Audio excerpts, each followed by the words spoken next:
आज हम भारतीय कानून के एक ऐसे पहलू पर बात करने वाले हैं जो एक बहुत ही गहरे धोखे से बचाने के लिए बनाया गया है। जरा सोच कर देखिए, क्या हो अगर वो शादी जिस पर किसी ने अपनी पूरी जिंदगी टिका दी हो, वो असल में एक छलावा निकले, एक झूठ। ये सिर्फ दिल टूटने वाली बात नहीं है, ये एक बहुत बड़ा भावनात्मक और हाँ, कानूनी तौर पर भी शोषण है। तो जब भरोसे को इस तरह तोड़ा जाता है तो हमारा कानून क्या करता है? देखिए, इसका जवाब हमें एक कानूनी कवच के रूप में मिलता है जो खास तौर पर इसी तरह के धोखे से बचाने के लिए है। ये है भारतीय न्याय संहिता यानी बीएनएस की धारा 81। ये धारा सीधे सीधे उस भरोसे की नींव पर हमला करती है जिस पर कोई रिश्ता बनता है।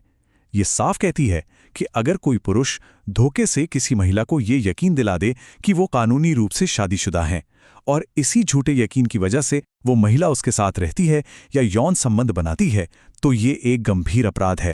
और हाँ, इससे पहले कि कोई सोचे कि ये कोई एकदम नया कानून है, तो ठहरिए, ये प्रावधान पहले भी था, इंडियन पीनल कोड यानी आईपीसी में धारा 493 के नाम से। अब नए बीएनएस में ये धारा 81 बन गया है। मतलब कानून का इरादा और सजा दोनों लगभग वही हैं, बस किताब और सेक्शन का नंबर बदल गया है।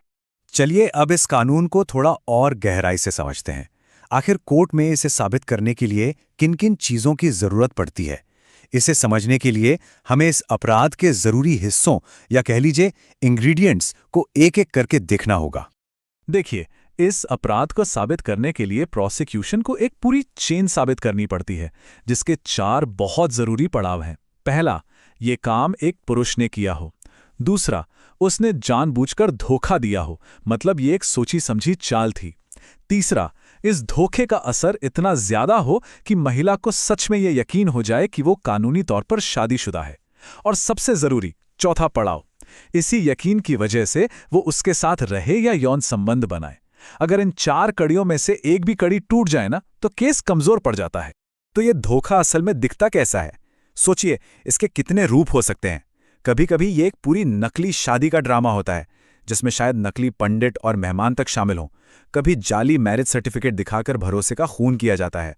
या फिर एक बहुत ही आम तरीका है अपनी पहली शादी के बारे में चुप रह जाना, जो अभी तक लीगली खत्म ही नहीं हुई है।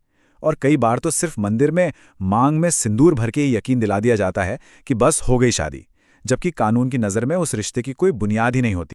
अच्छा, यहां पर आकर ना अक्सर एक बहुत बड़ा कंफ्यूजन होता है लोगों को लगता है कि शादी का वादा तोड़ना और शादी का झूठा यकीन दिलाना दोनों एक ही बात है। लेकिन नहीं, कानून की नज़र में इन दोनों में जमीन आसमान का फर्क है। अब जरा इस स्लाइड पर गौर कीजिए, ये सारे डाउट्स क्लियर कर देगी। बीएनएस की धारा 81 का मामला तब बनता है जब धोखा एक मौजूदा शादी के बारे में हो, मतलब ये यकीन दिलाना कि हम अभी शादीशुदा हैं। वहीं धारा 83 सिर्फ नकली शादी की रस्म करने को ही अपराध मानती है, भले ही उसके बाद कुछ हुआ हो या नहीं।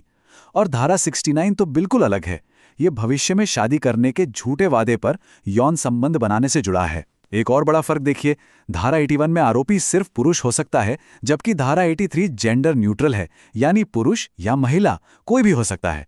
ये छोटी छोटी बातें ही कानून को इतना सटीक बनाती हैं। तो फिर इतनी बड़ी धोखाधड़ी की कीमत क्या है? अगर ये अपराध अदालत में साबित हो जाए तो कानून इसे बिल्कुल भी हल्के में नहीं लेता। इस जुर्म में दोषी पाए जाने पर 10 साल तक की जेल हो सकती है। 10 साल, और साथ में जुर्माना भी लगाया जाता है। ये सजा अपने आप में बताती है कि कानून इसे सिर्फ एक भावनात्मक धोखा नहीं, बल्कि एक गंभीर अपराध की तरह देखता है। और बात यहीं खत्म नहीं होती। ये एक गैर जमानती यानी नॉन बेलेबल ऑफेंस है। इसका सीधा सा मतलब यह है कि आरोपी को जमानत मिलना बहुत मुश्किल होता है, जो इस जुर्म की गंभीरता को और भी ज्यादा बढ़ा देता है। आखिर में इस पूरे कानून का निचोड़ क्या है? इसका मूल सिद्धांत बहुत साफ है। धोखे से ली गई सहमति असल में सहमति होती ही नहीं है। जब कोई शादी का झांसा देकर किसी के भरोसे का इस्तेमाल करता है, तो कानून उस रिश्ते में दी गई सहमति को अमान्य मानता है और इसीलिए इसे एक सजा के लायक अपराध की श्रेणी में रखता है। और अंत में एक सवाल सोचने के लिए, आज के बदलते रिश्तों के दौर में कानून एक टूटे हुए वादे और एक आपराधिक धोखे के बीच की वो बारीक सी लकीर आखिर खींचता कहाँ है? ये एक ऐसा सवाल है जो हमें रिश्तों, भरोसे और कानूनी सुरक्षा पर और भी गहराई से सोचने पर मजबूर करता है।